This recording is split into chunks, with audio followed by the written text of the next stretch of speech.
ಪ್ರಭು ಯೇಸುವಿನಲ್ಲಿ ಅನುಗ್ರಹಿತರಾದ ಪ್ರಿಯರೇ, ಬಹಳ ಪ್ರಾರ್ಥನೆಯಿಂದ ಆಗಿರೋಣ.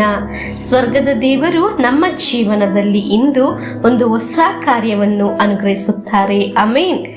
ನಾವು ಇಂದು ಆಲಿಸುವ ದೇವರ ವಾಕ್ಯ 2 ಕೊರಿಂಥಿಯರಿಗೆ ಬರೆದ ಪತ್ರ 2ನೇ ಅಧ್ಯಾಯ 12ನೇ ವಾಕ್ಯವನ್ನು ಆಲಿಸೋಣ.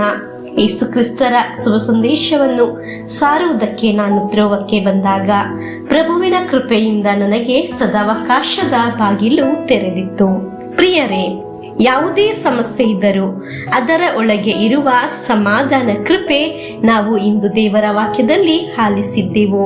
ಪ್ರಿಯರೇ, ಯೇಸುವಿನ ಶುಭ ಸಂದೇಶ ಸಾರಲು ತ್ರೋವಕ್ಕೆ ಹೋದಾಗ ಅಲ್ಲಿ ಅವಸ್ಥೆ ನಿರಾಸೆಯಲ್ಲಿ ಆಗಿತ್ತು, ಮುಚ್ಚಿದ ಬಾಗಿಲು ಆಗಿತ್ತು. ಆದರೆ ಇಂದು ನಾವು ಪ್ರತ್ಯೇಕವಾಗಿ ಪ್ರಾರ್ಥಿಸೋಣ. ಪ್ರಿಯರೇ, ದೇವರ ಅದ್ಭುತ ಮಧ್ಯಸ್ಥಿಕೆ ಸಂಭವಿಸುವಾಗ ಆಗಿದೆ. ದೇವರು ಅಲ್ಲಿ ಬಾಗಿಲು ತೆರೆದಿದ್ದು ನಮಗೆ ವಿಶ್ವಾಸಿಸೋಣ. ದೇವರ ಬಾಗಿಲು ಅದು ನಮ್ಮ ಜೀವನಕ್ಕಾಗಿ ದೇವರು ತೆಗೆಯುತ್ತಾರೆ. ನಮಗಾಗಿ ಅನುಗ್ರಹದ ಬಾಗಿಲನ್ನು ದೇವರು ತೆರೆಯುತ್ತಾರೆ. ನನಗಾಗಿ ಸೌಖ್ಯದ ಬಾಗಿಲನ್ನು ತೆರೆಯುತ್ತಾರೆ. ನನಗಾಗಿ ಬಿಡುಗಡೆಯ ಬಾಗಿಲನ್ನು ದೇವರು ತೆಗೆಯುತ್ತಾರೆ. ನನ್ನ ಅವಸ್ಥೆ ಮೇಲೆ ಒಂದು ಬಾಗಿಲು ತೆಗೆಯುತ್ತಾರೆ. ನನ್ನ ಹಣಕಾಸಿನ ವಿಷಯದ ಮೇಲೆ ಒಂದು ಹೊಸ ಬಾಗಿಲನ್ನು ತೆಗೆಯುತ್ತಾರೆ.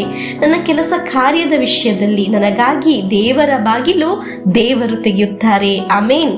ಕೆಲವು ಕಾರ್ಯಗಳನ್ನು ನಾವು ಎಷ್ಟು ಪ್ರಯತ್ನಿಸಿದರೂ, ಶ್ರಮ ವಹಿಸಿದ್ದರೂ ಅದು ನಡೆಯುವುದಿಲ್ಲ. ಆದರೆ ಅದಕ್ಕೆ ದೇವರ ಒಂದು ದಾರಿ, ದೇವರ ಒಂದು ಕೃಪೆ ಬೇಕು.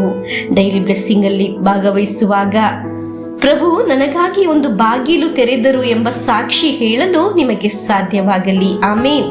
ಜೀವನವನ್ನು ಮುಂದೆ ಸಾಗಿಸಲು ಮುಚ್ಚಿದ ಬಾಗಿಲು ತಡೆಯಾಗಿದೆ.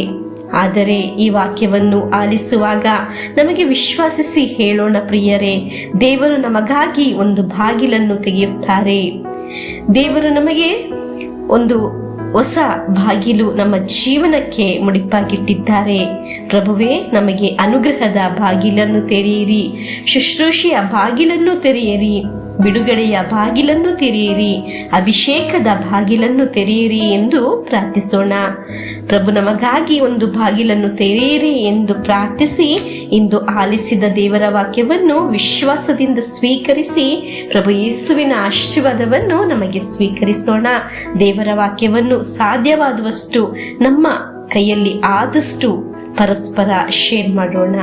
ಆಮೇನ್. ನಮ್ಮೇ ಪ್ರಭು ಯೇಸು ಕ್ರಿಸ್ತರ ವರಪ್ರಸಾದವು, ದೇವರ ಪ್ರೀತಿಯು, ಪವಿತ್ರಾತ್ಮರ ಅನ್ಯೋನ್ಯತೆಯು ನಿಮ್ಮೊಡನ ಇರಲಿ.